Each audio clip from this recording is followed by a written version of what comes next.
Hello dear students, and welcome to another session on appreciating poetry. We shall begin with Namdeo Lakshman Dhasal's poem Stonemasons, My Father and Me. This will be the last poem for this semester, which I would be handling. I have completed the portions allotted to me, and in the next video I shall be discussing elements of poetry from sections prosody, from the section prosody, that is. So the last poem for this semester from my side is Stonemasons, My Father and Me. Now this poem is written by a Marathi poet, Namdeo Lakshman Dhasal. Now this is an important poem in the sense that it is written by a Dalit revolutionist writer, a poet and an activist, Dalit activist of the 20th century. But before we proceed any further, I would just want you to understand few philosophies that would help you understand Namdeo Dhasal better, the poet, that is. He has been influenced by the Marxian philosophy. I don't have to teach you Marxian philosophy. I don't have to teach you cultural hegemony either, because it is against this cultural hegemony that Namdeo has been fighting. And because Marxian philosophy, have already studied Marxian philosophy, but there is also another philosophy from which he was influenced. Of course, it is a part of Marxian philosophy, it's Indian Marxism, and he was influenced by this very important Indian Marxist philosophy, which is a part of the Indian Marxist philosophy, that is propounded by B.R. Ambedkar, and that is Ambedkarism. So what is Ambedkarism? See, if we analyze the situation of the Dalits through the lens of cultural hegemony, which you have already studied what cultural hegemony is, you will find how the ruling class dominates the minority, especially in a very culturally diverse society like that of India. The ruling class, or the higher class of the society, whatever it is, it can be the educated class, it can be the people with power, it can be the politicians, it can be the various power related things.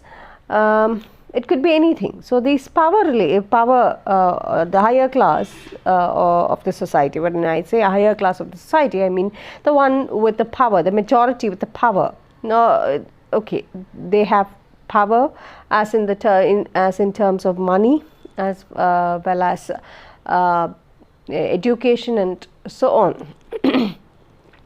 So these power class, or the higher class of the society, they produce certain traditions, and these traditions are produced or made due to their power.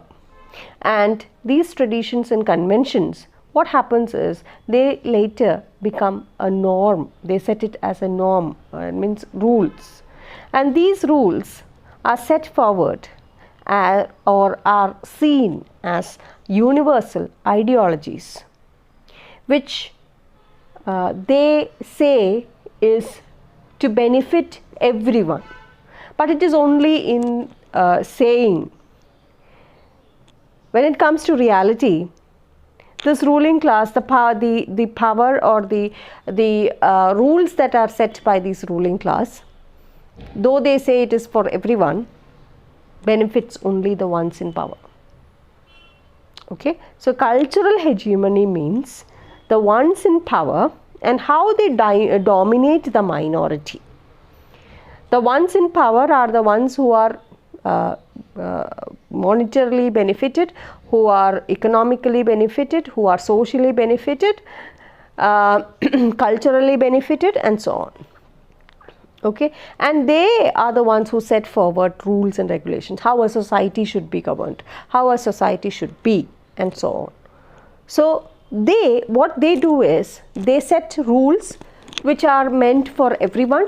They say it is a general rule, it is applicable to everyone, it is for the welfare of everyone, but in reality it is only to benefit these people in power. That is cultural hegemony. Okay, so Marxism came up as a result of these kind of exploitations, the philosophy of Marxism. The fundamental credo of Marxism itself is the merciless crushing of the cruel exploitation which are unleashed by this privileged or the powerful class. And what Marxism tries to achieve is a full justice for those who are exploited. So the goal of Marxism is the creation of a society that is exploitation free and classless. But there is a problem. This is a European philosophy, and it is all about rich-poor divide. It's all about rich-poor divide because in the European states, in the European countries, they don't have class system. Okay, it is mostly to do with the rich and the poor class. So even if you look at in French Revolution also, you have the first estate, second estate, third estate. Third estate means the people are belonging to the poor strata of the society. But once if they are economically rich, they can increase or they can upgrade to the second class. That's how it goes in the European societies. So once if you are economically or if you are financially poor, if you are able to slowly climb your way up through the social ladder in terms of education, in terms of finance, you can reach or you can take the name of nobility. You become a noble. Okay, you are considered a wealthy member now. So you can upgrade.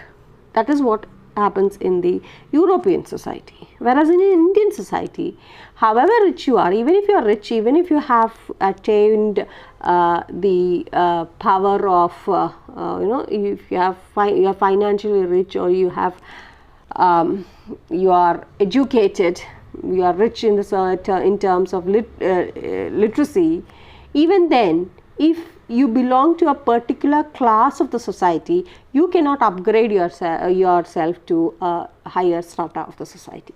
You are still that untouchable. You are still that Dalit.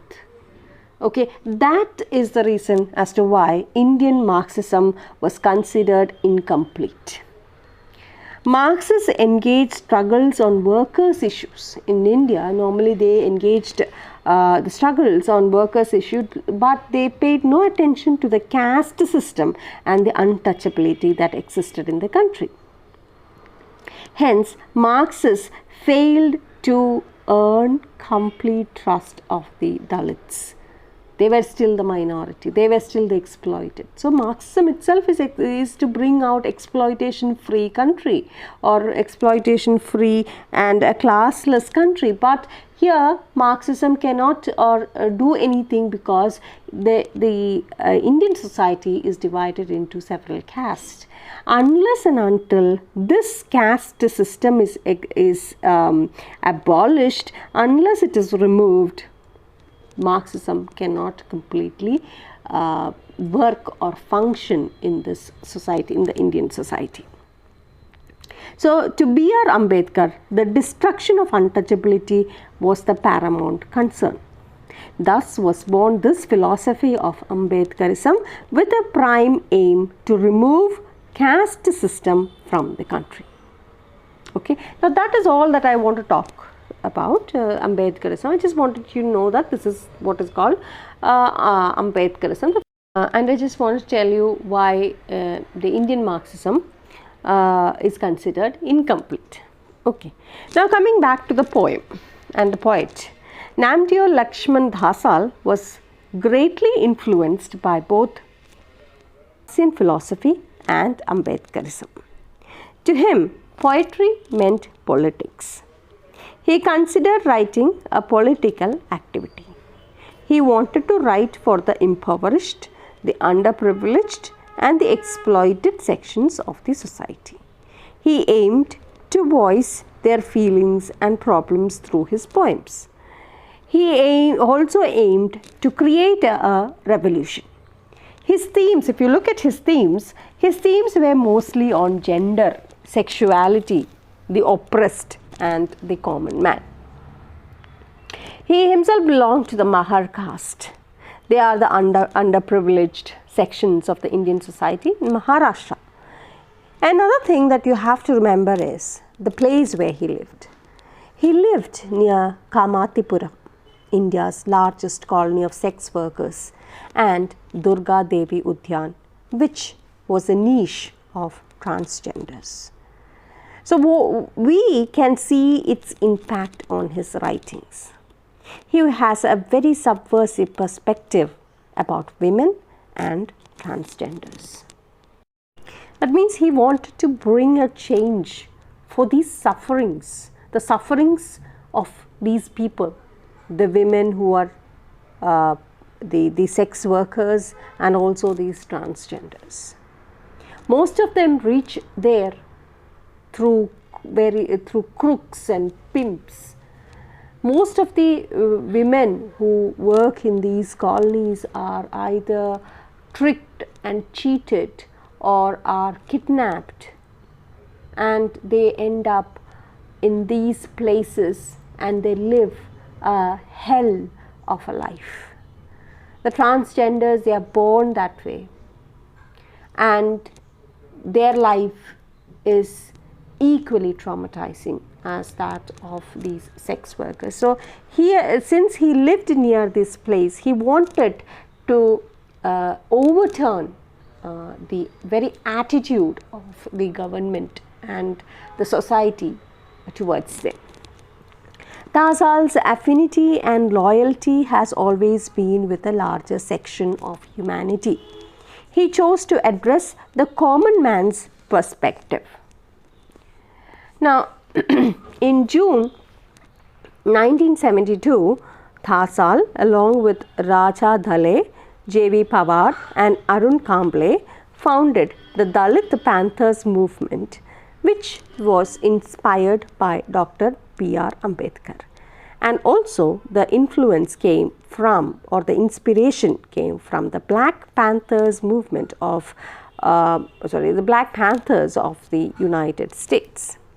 And Black Panthers of the United States, this was a political party or a political organization, that is, that came out in 1966 by Huey Newton and Bobby Seale. They were the black Negroes or the African Americans, and they formed this to challenge the brutality of the police against the African Americans. So Dhasal and his friends were very much inspired by Dr. Ambedkar's Ambedkarism or Dr. Ambedkar's philosophies, and also by the Black Panthers of the United States. And they formed a movement called the Dalit Panthers movement, and which it largely comprised of the educated slum dwellers of Mumbai. The objective of this movement was to resist and terminate the atrocities against the Dalits, just like the Black Panthers of the United States. They formed this organization to challenge police brutality against the African Americans. Likewise, the Dalits, they formed the Dalit Panthers movement to terminate and also to resist the atrocities against Dalits. Later, Dhasal began a magazine called Vidro. Vidro means revolt, to publish the works of the Dalits and the non-conformists. Now see, the Dalit writers, they have tried several times, they have tried to come into the mainstream of literature, but they were always overruled and overpowered by the great writers of belonging to higher class. They were never able to get into the mainstream literature, and most of them were also reluctant to publish it, the publishers also were very reluctant to publish the anguish of the downtrodden and the oppressed. So they did not have a place, a platform where they could portray the problems, the pangs that the minorities or these oppressed class felt or went through or suffered. So Dhasal, he began a magazine called Vidro, where they could publish the Dalits and the non-conformists. They could publish their works, get their works published in these magazines, and thereby the world would get to know the problems faced by these people. Lived a life of dire poverty. These sufferings that he had in his childhood and also when he grew up may have sparked the poet in him. He published his first collection of poetry entitled Golpita, and the poem Stonemasons, My Father and Me is from this collection. Golpita was his first anthology.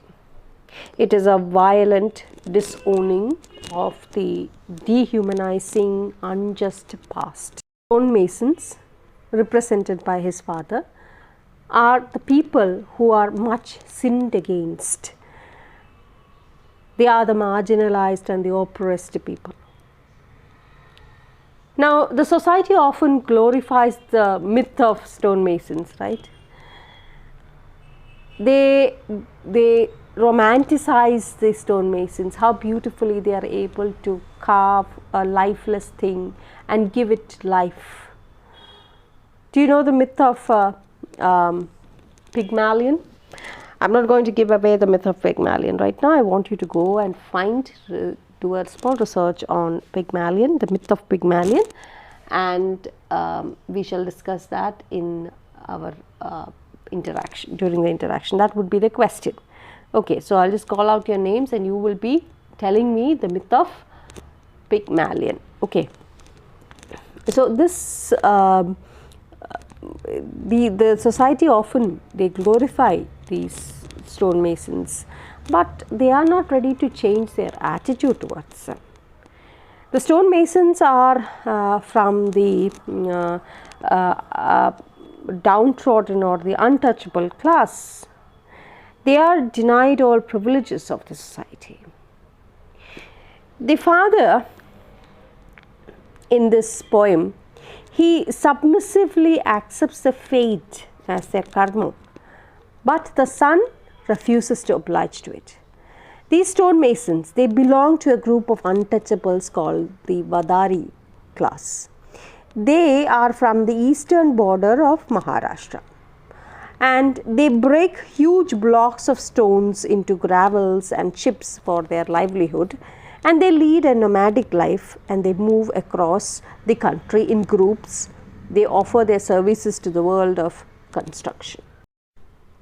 Though the poem beautifully brings out the pain and hard work these stonemasons put in their work, the poet detests any attempt to romanticize the stonemasons, and he vehemently protests.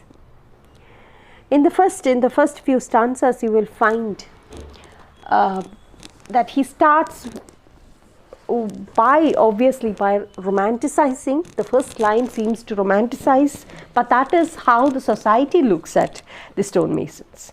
That is not what the poet wants the stonemasons to be presented as. The society looks at them as one who are able to create life out of lifeless things. They romanticize the idea.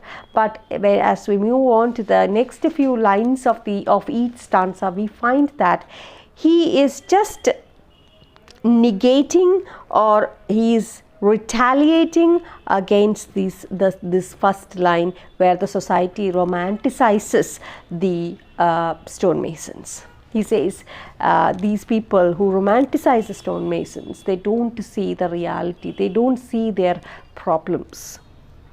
Okay. All right, so we shall start the poem now. Stonemasons, my father and me. Stonemasons give stones dreams to dream. I set a match to fireworks. They say one mustn't step into one's father's life. I do. I scratch his elbows, his armpits. Stonemasons give stones flowers. I play horns and trumpets. I overtake the Parsi who stands turned to stone, but by the bodies of 4 women bent like bows. I see my father's bloodied rump. In the chaos of the dark, I smoke a cheroot and smolder with memories till my lips get burnt. Stonemasons inseminate stones. I count exhausted horses. I harness myself to a cart. I handle my father's corpse. I burn.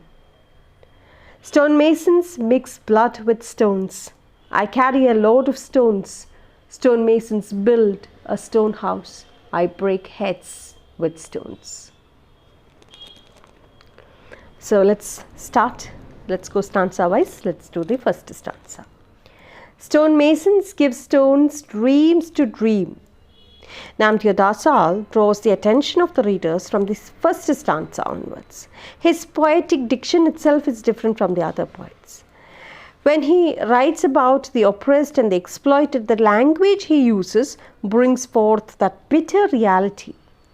He carefully selects words, and he has an amazing range of linguistic register that leaves the readers astounded.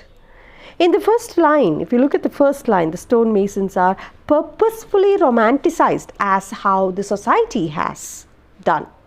The society romanticizes them. But that is not the viewpoint of the poet. The poet says that people often, that is the society, when I say people, I mean the society, often romanticize the stonemasons. They say that they give stones dreams. They are able to bring life to an inanimate object, like that in the myth of Pygmalion. Now I want you to go through Pygmalion. I want you to understand the myth of Pygmalion. Okay. So, just like in the myth of Pygmalion, here stonemasons are very beautifully romanticized. Their work is romanticized. What they do is romanticized. The aesthetic beauty and all that. But that is not what the poet wants the society to see. I set a match to fireworks. Look at the next line. Here, Dasal, he poo-poos this very thought of romanticizing. I set a match to fireworks. Now, firework is symbolic for a fire of revolt. So, he is revolting against the society for what it has done to him as well as his community. So, when you see the words I, when you see the words him, or when the reference is to the poet, don't mistake it to be a personal one. It is both a personal as well as it stands for his community as well. So when he says I set a match to firework, he means he, that is the younger generation of Dalits, they would not withstand this oppression that the society unleashes on these people, on his community. they have been doing, which they had been doing for quite a long time now. He and the new generation of Dalits, they want to put an end to this. They want to start a revolution. So setting a match to firework means they want to start a fire of revolt is what he means. The work and the effort they put to create such beautiful statues are never seen. Their sleepless nights, their hard work, nothing is or commented on. They romanticize the work of the stonemasons, but they hardly see the pain, effort, and the problems that these community face. Above all, they are still treated as untouchables. The society only sees them as the downtrodden, the untouchables. They are denied all the privileges of the society. They are so poor that they live in terrible conditions. They are ostracized, they are marginalized, and they don't even get decent wages. It is to this that the poet revolts. He wants to start a revolution. He sets fire to, or he sets match to firework. I set a match to fireworks. That's what he says. He wants to start a revolution. They say one mustn't step into one's father's life. I do. The lines here mean that most often people ask him to forget the past and take up the profession and do not take up the profession of his father. That is the stonemason. But he refuses. They belong to the Vadari group. These stonemasons, the untouchable caste, are originally from the Telugu-speaking regions bordering Maharashtra. The Vadaris, they break stones. I had already discussed this in the beginning, in the introduction. The Vadaris, they break stones, rocks for a living, and they often travel around the country, often migrate from region to region in large groups, and they hire their services in the construction industry. They include specialized stonemasons, but majority of these people are not specialized stonemasons. They are just the simple ones, as well as women who end up spending their lives splitting stones into blocks, gravel, and chips. And these are all done for a variety of engineering purposes or architectural purposes. So you can't completely say they are specialized stonemasons. So they are stonemasons, but their work, their artistic work, how the society romanticizes them is not what the reality is. The reality is that majority of them end up working for these construction companies or breaking and splitting stones, breaking them into gravels and chips for other purposes like building houses or for other architectural purposes. It is a backbreaking and very unrewarding, even dehumanizing work. They are the ones who are exploited, they are paid less and even uncared for. So he, through the poem, presents the pangs of life these stonemasons face. Thus, when he says he set a match to fireworks, he means that he is igniting or revolting against a social injustice that is brought towards this oppressed class. And when the poet is advised to let go of the past and not to step into his father's shoe, not to take up his profession, the poet says that he would. I do. The poet says that he will revolt. He is not going to sit quiet, he will revolt. He will keep bringing the past in, and he must step into the life of his father and scratch his elbows and armpits, or rather what he means is that he wants retribution of past crimes done on his people. When he says will scratch his elbows and armpits, what he means is very symbolic. He means that he will dig up all the atrocities that were done to his community, to his forefathers, to his father. And he will not forget their pain, and he will bring it out. He wants to keep the wounds on his father's body, the wounds that are due to his hard work. All because he's a stonemason, he would be working hard, and he would have wounds on his body, he would have bruises on his body, and these wounds, they remain open, and he wants it to remain open because he wants these wounds, it reminds him of the pain of his community, the pain of his father, his forefathers, and the less wages they are paid for such hard labor. And that's why he says, I scratch his elbows, his armpits. That means I will bring the past. I will keep reminding myself of all the pangs and sufferings that my community has to go through. Because seeing the wounds on my father's body, I see how the community exploits, the society exploits my people for their gains. They're paid less for these hard work that they do, for this manual labor, which is backbreaking, fatal also, dehumanizing and fatal. It is unrewarding. They are paid less wages. So he says he will revolt. Okay. So in the poem, in the beginning, it starts with what the society, how the society romanticizes the stonemasons. The stonemasons are the ones who bring what? Who bring life to these statues. They give dreams to dream. Okay, they give stones dreams to dream. They are able to, they create beautiful statues, create beautiful artifacts. Okay, but as we move on, we understand that he is negating and he is retaliating against what the society speaks, or how the society romanticizes the stonemasons. He doesn't want that. He is revolting.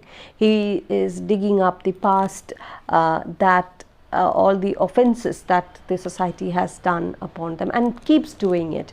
And so he says that he is going to revolt, is going to put an end to these such type of atrocities. Now, let's move on to the second stanza. Stonemasons give stones flowers. I play horns and trumpets. I overtake the Parsi who stands turned to stone by the bodies of 4 women bent like bows. So stonemasons, in fact, they carve beautiful flowers, or that means they make beautiful flowers, stone flowers, or they carve beautiful flowers from stone, out of stone. They create life out of stone. That stone itself come to a thing of beauty. They infuse life into the stones. That is the reason why stonemasons give stones flowers. They infuse life into stones. But again, that is the society. The society, how they romanticize the stonemasons. They are the ones who are able to create beautiful artifacts. They are the ones who are able to create beautiful statues. They breathe life to these inanimate object. Again, the myth of Pygmalion comes here. But that is just a romantic tale. That is just romanticizing. It is not reality. So in this very next line, he again negates and retaliates against this kind of attitude. I play horns and trumpets. This is nothing but a trumpet of revolution. See, normally before a war, a trumpet sound is always sounded either after the war or before the war. Not the sound of an instrument, the musical a musical instrument is played. The നമ്മളുടെ Indian ഇതിലൊക്കെയാണെന്ന് വെച്ച് കഴിഞ്ഞാൽ ശംഖ് ഊതുന്ന ആ ഒരു ശബ്ദം sound ചെയ്തിട്ടാണ് പിന്നെ യുദ്ധം തുടങ്ങുന്നത്. In the past, in Mahabharata and all, you will find. So likewise here also the trumpet and the horn stands for is symbolic here. The trumpet is that of a revolution, the trumpet of a change. I play so it has a lot of meanings here. So it means a trumpet of revolution. It also means a trumpet of change, meaning revolution or change. And then look at the word play. You play the horn, you play the trumpet. So it is like music. So through poetry, what he wants is, he wants to sound the trumpet of social transformation. He wants to use his poetry as a trumpet, as a musical instrument that would play the music of social transformation. So two meanings here. One is that he would want to start a revolution of change. Okay, and another thing is he would want to play the horn or play the trumpet, which means that he would want to play the music of social transformation, to change the attitude of the people completely. Okay, now the next line, the Parsi here, I overtake the Parsi who stands turned to stone. The Parsi here could be a reference to the statue of a very famous person, which was made by these 4 women. And he vividly describes these 4 women who are bent like bows. കുനിഞ്ഞിരിക്കുകയാണ്, അവർ കുനിഞ്ഞ് കമന്ന് കിടന്നിട്ട് ആ കല്ല് കൊത്തി കൊത്തി ഉണ്ടാക്കുന്ന ആ ഒരു പിക്ചറാണ് നമ്മളുടെ മനസ്സിൽ വരേണ്ടത്. So the Parsi here stands for a statue, and this statue comes to life because this is given life by these women who are bowing and they are sculpting. They are busy sculpting the statue. Hence the poet refers to the efforts of these women stonemasons, who had to work for a long time to create statues. They have to bend towards the statue and they have to sculpt, and it is a lot of hard work. Thus each work done by his people remind him of the untold sufferings as well as the injustice done towards the community.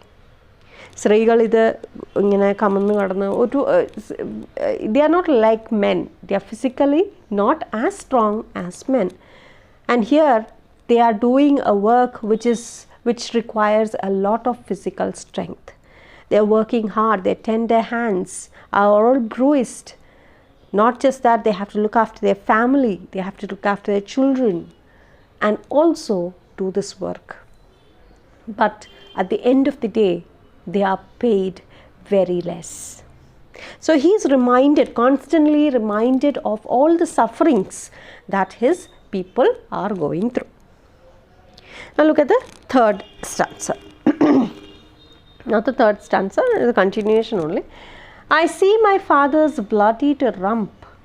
In the chaos of the dark, I smoke a cheroot and smolder with memories till my lips get burnt. And as he continues, I see my father's bloodied rump. In the chaos of the dark, I smoke a cheroot and smolder with memories till my lips get burnt. So the speaker here sees his father's bloodied rump. Now what do you mean by rump? Rump means the buttock, his buttock. This happens due to constant sitting. The pain his father underwent during this or due to this prolonged sitting is or brings tears to his eyes. He then smokes a cheroot. A cheroot is a cigar, like a beedi, ഒരു ബീഡി പോലെയാണ്, രണ്ടറ്റവും open ആയിട്ടുള്ള ബീഡി ബീഡിയൊക്കെ കണ്ടില്ല, cigarette എന്ന് പറയുമ്പോൾ ആ ഒരറ്റത്ത് closed ആയിരിക്കും, അതിൻ്റെ ഒരറ്റം ക്ലോസ്ഡ് ആയിരിക്കും. പക്ഷേ ഷെറൂട്ട് എന്ന് പറയുന്നത് ബീഡി പോലെയാണ്, രണ്ടറ്റം ഇങ്ങനെ ചുരുട്ടി, ഒരു ഇല കൊണ്ട് ഇങ്ങനെ ചുരുട്ടി ഉണ്ടാക്കുന്ന ഒരു സാധനമാണ് ഈ cheroot. This is a reference to the unsettled thoughts that he has in his mind, the anger, the frustration that accumulates, and finally it smoulders, ഇങ്ങനെ കത്തി എരിയാണ്, സ്മോൾഡർ ചെയ്യാണ് within him. He wants to revolt against the atrocities done against the community. So Sharut is nothing but the internal rage, the smoldering like that of a cigar. ഒരു ബീഡി കത്തിക്കുമ്പോൾ ഉണ്ടാകുന്ന ആ ഒരു സ്മോൾഡറിങ് പോലെ ഇങ്ങനെ കത്തി എരിഞ്ഞുകൊണ്ടിരിക്കുകയാണ്. And those memories are burning memories, the past memories, they are burning memories. That's why he says he gets burnt. So as we move from one stanza to the other, obviously beedi അവസാനം ബീഡി കുറ്റി ചുണ്ടിലെത്തുമ്പോഴത്തേക്കും ചുണ്ട് പൊള്ളും. പക്ഷേ ഇവിടെ അതല്ല അർത്ഥം. ഇവിടെ അർത്ഥം എന്ന് പറഞ്ഞാൽ ബേണിംഗ് ആയിട്ടുള്ള വളരെ ദുഃഖിപ്പിക്കുന്ന സത്യങ്ങളാണ്, അല്ലെങ്കിൽ അങ്ങനത്തെ ഒരുപാട് ഇൻഹ്യൂമൻ ആയിട്ടുള്ള കണ്ടീഷൻസിലൂടെയാണ് സൊസൈറ്റി അവരെ society has oppressed them, victimised them, destroyed them. So he burns. That's what he says. So if you look at the stanzas, first stanza and now what we are reading right now, we will find that from one stanza to the other, the speaker's anger is slowly increasing. Okay, stonemasons give stones, dreams to dream. I set a match to fireworks. That is an example for revolt. And then the next one, I play horns and trumpets. Okay, that again is a revolt. And then he says, I smoke a cheroot, I get burnt. So slowly his anger is increasing. You see that rise of rage and anger, it escalates, it moves on and on. Then the poet in the next stanza, stonemasons inseminate stones. I count exhausted horses, I harness myself to a cart, I handle my father's corpse, I burn. The poet says that the stonemasons, they fertilize stones. It's like giving birth. There is an organic connect between these stonemasons, that is the creator, and the stone that is created. These stonemasons, through the stones, produces beautiful statues. There is a physical connect between the stonemasons and the stones. We have this kind of attitude in a roadside stand also, where Robert Frost speaks about the connect between the farmer and his produce. So similar to that, there is a physical connect between the stonemason and the stones. Another thing is, they are compared, these the community, the Dalits or the Vadaris, they are compared to the horses. That is a reference to the physically strong stonemasons who are weakened by hard labor. So these horses are those very physically strong stonemasons, but are, very much weakened by the hard labor that they have to put in finishing a beautiful statue. Speaker feels that he is another horse and he needs to be harnessed to a cart. He feels the power of his community's spirit. I handle my father's corpse, I burn. The speaker is once again holding on to his past. When he says father's corpse, he means the past atrocities, the ones that have weakened and completely destroyed the communities. He burns with a desire to strike against the system for all the social injustices his people encountered. He in fact wants to take revenge on his oppressor. So you see that anger increasing. Now he says, I burn with what? I burn with this feeling for revenge. I want to take revenge on or against the oppressors, the people who have oppressed me, the people who are responsible for the destruction, for the dire poverty that he and his forefathers, his father as well as his forefathers live. So he is taking revenge against the society for all the injustice or all the injustices done against the whole community. Okay. So here in the next, now let's move on to the fifth stanza. The stonemasons mix blood with stones. I carry a load of stones. Now see, from the earlier stanzas, the earlier lines, we now move on to something which is cold-blooded, which is more violent and not romantic at all. Stonemasons mix blood with stones.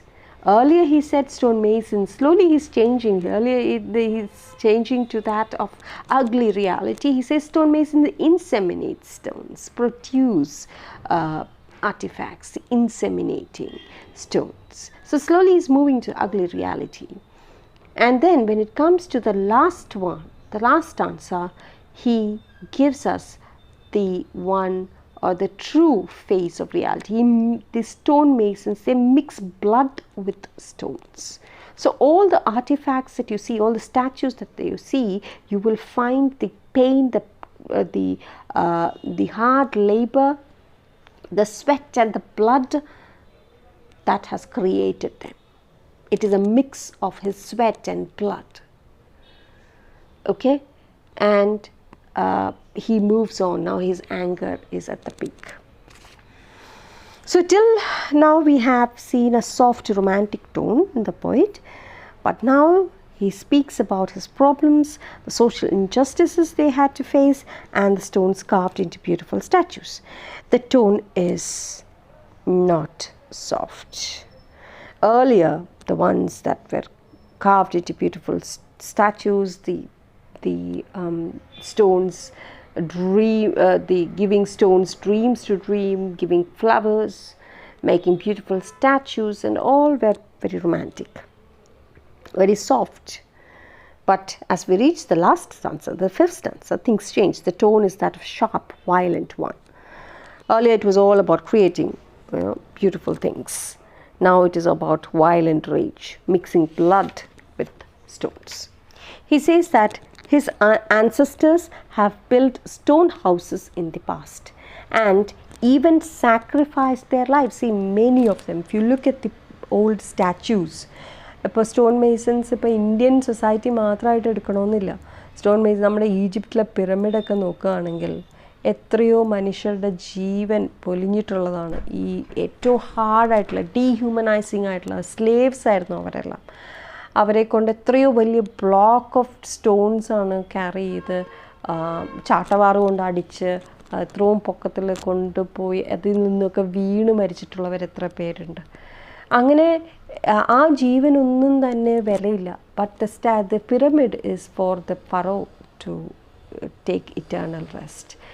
The Great Wall of China, it is a very beautiful thing, among the wonders of the world. But do you know that in making this Great Wall of China, millions have lost lives? Millions. It took them so many years to build this Great Wall of China, and so many people lost their lives in the making of this great thing of wonder. Another example is our own Taj Mahal. You have heard of the various stories associated with the making of Taj Mahal. Shah Jahan, just for making a monument, for making a tomb for his beautiful wife, wanted them not to create another beauty of such sort, and he chopped off the hands of these people, these laborers, it seems. So he says that his ancestors have built stone houses in the past. So it is a combination of so many people, so many stone masons, especially the Dalits, these Vadari people. They have built temples, they have built stone houses for the rich. They have even sacrificed their lives. Their happiness is one mixed with poverty and sorrow. They are deprived of a decent life. They are not even given a chance to live a peaceful life. They are not even given a chance to dream. They break stones for others. They build stone houses for others. They make statues for others. And in return, what do they get? They get nothing but oppression, and they are suppressed and oppressed, and they are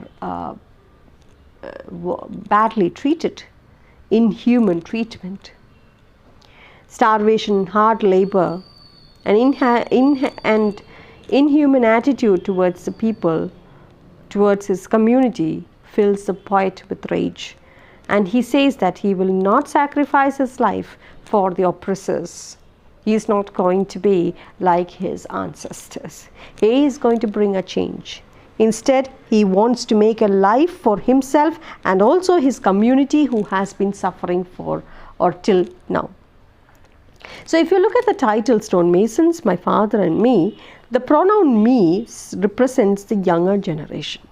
The older generations were suppressed, and many of them considered it their karma that they should live their life. They are not going to retaliate because they were scared. They were oppressed. They had no voice. They kept quiet.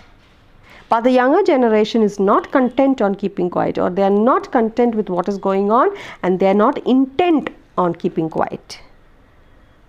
Okay, they are not intent on keeping quiet. They identify themselves with the sufferings of his ancestors and also with the sufferings of his community. And as a representative of the younger generation, he wants to take up the responsibility of taking revenge or paying back what the society has done to them. The poem concludes with a very powerful tone. I break head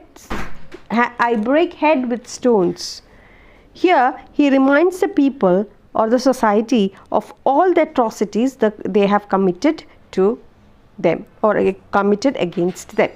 He says that the same hand that can build beautiful statues can also break heads as well. This is like a physical, it's like a warning. That means they can also act physically against those people who have done them wrong. The poem ends with a note of warning that they are not to be messed with, and that if they are subject to such social injustice again, they can even create a big revolution that may even turn violent. I hope you have understood the poem. In case of any doubts, you can ask me during our interactions. So thank you and keep safe.